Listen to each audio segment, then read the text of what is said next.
I'm Harmon Rutledge. I'm the distribution supervisor here at Carolina Handling in Piedmont, South Carolina. And the power management division falls up under my set of responsibilities. So I just wanted to take a few minutes to give you some tips here and there on some battery maintenance, how to care for your batteries. We have two guys here we're going to use today. We have Thomas Lohr and Chad England. This is two of our power management technicians, and they'll be demonstrating some things here and there how to take care of our batteries. Each time the batteries come back into the shop, we give them a visual check ourselves to make sure that the watering systems are operating properly. So the main thing to remember is we want to have a system or a process of watering the battery.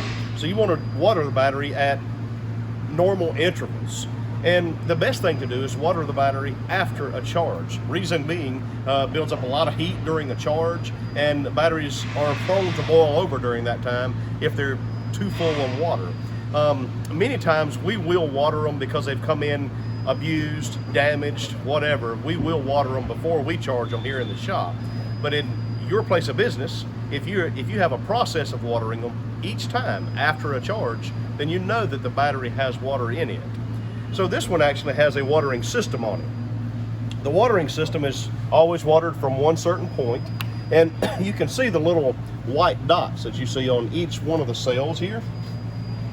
That indicates that the valve is closed. So the cell is actually full of water, the valve is closed, it's not going to take any more water. And each one of those will pop up as you're watering it. And you'll see the little wheel inside of your watering gun, it'll get slower and slower and slower. It's a little bead that just goes around and around.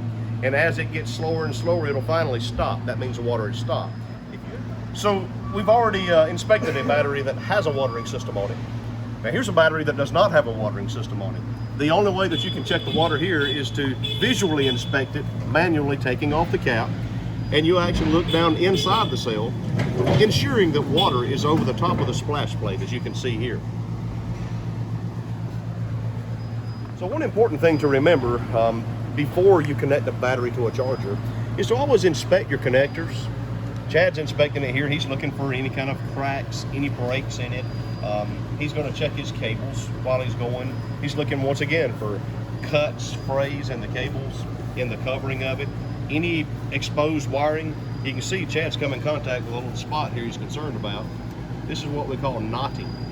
If you see something that's knotted like this, that is an indication of high heat. Many times, the only portion of the cable that you can see, if you may be working in a facility that your battery hardly ever comes out of your truck. So if it's inside of a truck, the only portion of the cable you can see is from here out. So it's very important that you kind of feel that cable, making sure, because you could have a possibility of 1, 2, or 3 cells not getting properly watered, even with a watering system. You have a malfunctioning valve, and that's what's causing it to build high heat. So if you start recognizing something like that, the battery probably needs to be checked out. So just let someone know.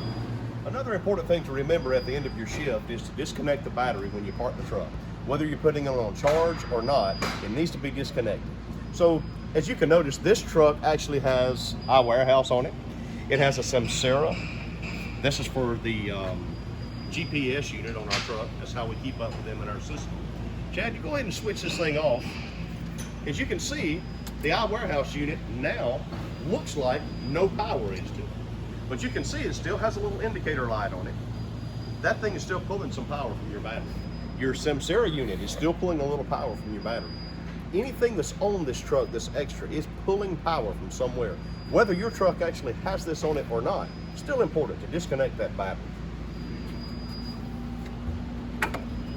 At this time, nothing is pulling power from this battery. That battery would be good to sit just like this. If it's 100% charged, it could sit like this for 3 or 4 days and still be at 100% charge. So always remember, it's important on the battery life to never let it drop below about 35% charge. It's not good on the battery, it's not good on the motors in the truck to actually be operated at that low of an amperage. So if you'll notice right here, this battery is actually at 100%. Once it gets down to about 35, most of the trucks in our rental fleet are actually set to do a lift cutout at 35%. So your truck would drive enough to get you to a charger, but it wouldn't lift anymore. it's there for a reason. So if your truck is not set that way, just always remember 35% is a good rule. Just remember that anytime that you run into an issue with a battery, or you think that the battery needs to be looked at by a technician, there is a phone number on the near the QR code where you just scan to watch just a short video, and you're welcome to call at any time. Thank you.